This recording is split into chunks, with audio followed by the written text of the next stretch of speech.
स्वागत है आपका हमारे YouTube चैनल पर।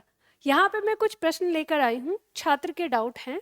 जैसे पहला प्रश्न है, ये प्रत्यय से है कि बच्चा में पन प्रत्यय जोड़ने से निर्मित शब्द होगा। कौन सा शब्द होगा?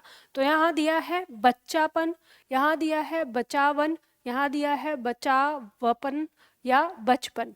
तो ध्यान दीजिएगा, यह शब्द जब हम बच्चा शब्द में पन प्रत्यय जोड़ते हैं तो इससे मिलकर जो शब्द बनता है वो होता है बचपन।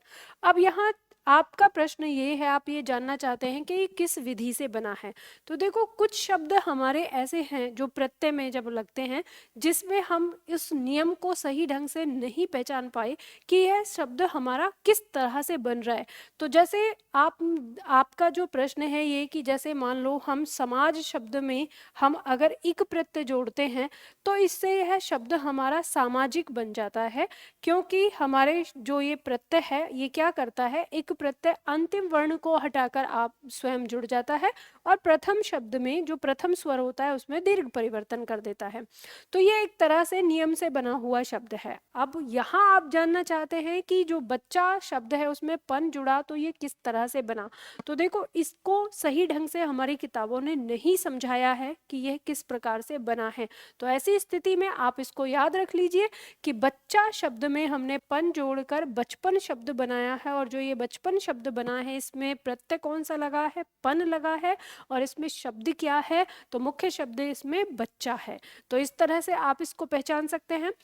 अगला डाउट है इनका कि जो अधमरा शब्द है इसमें कौन सा समास है? द्वंद्व समास है, द्विगु समास है, तत्पुरुष समास है या अव्ययी भाव समास है?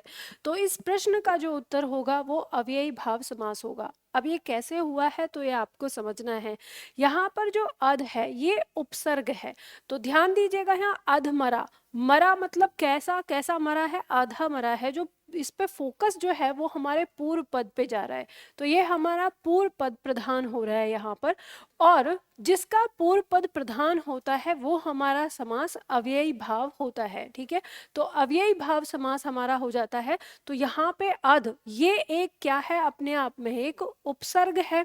तो इसमें दोनों ही नियम हमारे पूरी तरह से लागू हो रहे हैं कि जो प्रधानता है वो पूर्व पद की है और जो पूर्व पद है वो हमारा एक उपसर्ग है। तो हमने अव्यय भाव समास में देखा है कि उसका पूर्व पद कोई एक अव्यय शब्द होता है या हमारा उपसर्ग होता है। तो ये दोनों ही चीज यहाँ पर लागू हो रही हैं, तो इसलिए इसका उत्तर ये हो जाएगा।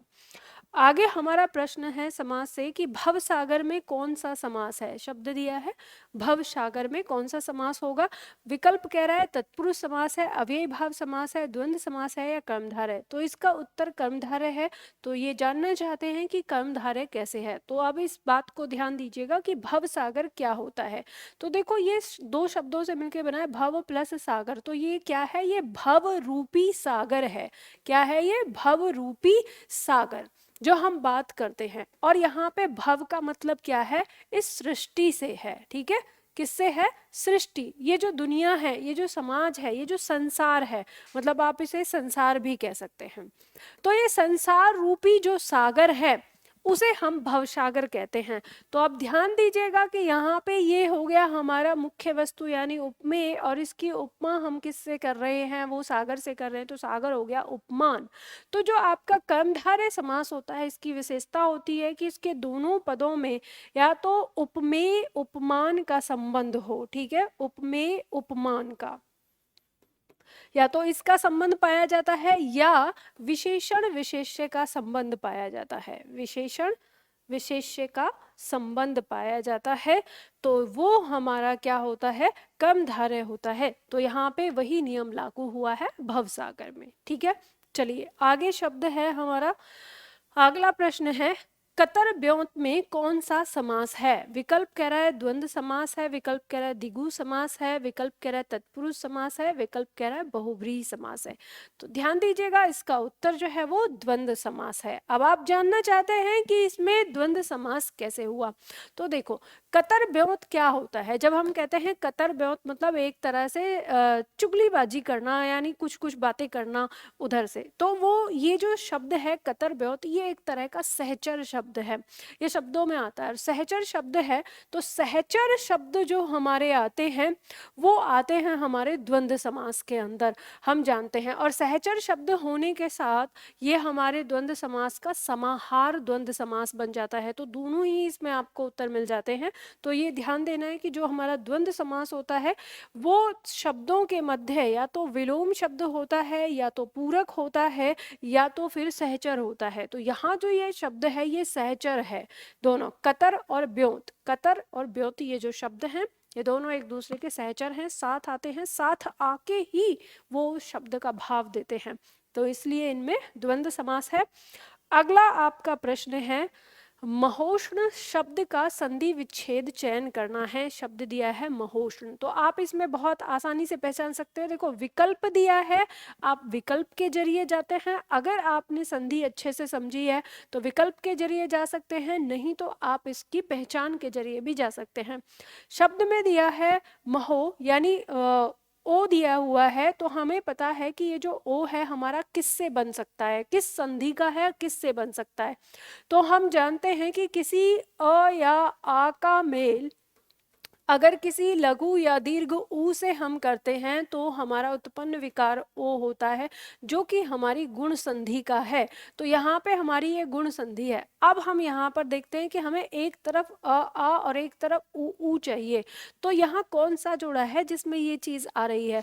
तो यहाँ देखेंगे, यहाँ ऊ आ रहा है, यहाँ ऊ आ रहा है, तो ये विकल्प कट जाएगा। यहाँ ओ आ रहा है, यहाँ ऊ आ रहा है, ये विकल्प कट जाएगा। अब हमारे पास यहाँ दो विकल्प बचते हैं, यहाँ आ है, यहाँ आ है, ठीक है, और यहाँ बड़ा ऊ है और यहाँ छोटा ऊ है। तो अब हमें यहाँ पे ये पता चलता है कि महा तो महा ही रहेगा। अब हमको देखना है कि उष्ण होगा कि उष्ण। तो हम देखते हैं कि उष्ण जिस पर बड़े ऊ की मात्रा होती है उसी का मतलब होता है गर्मी, गर्म प्रदेश, यानी गर्म के लिए हम उष्ण शब्द का प्रयोग करते हैं। तो बड़े ऊ की मात्रा आती है ना कि छोटे ऊ की, तो छोटे ऊ की वजह से ये कट जाएगा और हमारा जो विकल्प है वो ये हो जाएगा। और हम जानते हैं कि इसका अंतिम आ मेल कर रहा है इसके बड़े ऊ से, और ये दोनों मेल करके क्या बना रहे हैं, ओ बना रहे। तो आपको यहाँ पर शब्दों के सार्थक होने को भी पहचान करना होगा, तब आप इसकी संधि अच्छे से कर सकते हैं। अब आप ये कहेंगे कि मैम शब्द के सार्थक होने को हम कैसे पहचानेंगे?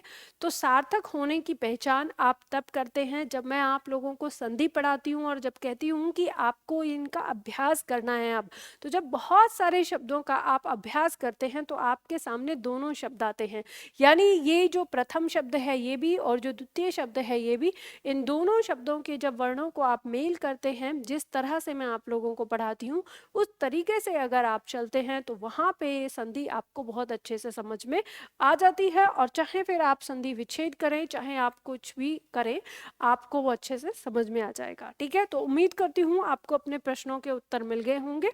ठीक है, आज की क्लास में हम लोग इतना ही करते हैं, फिर मिलते हैं हम अगली क्लास में।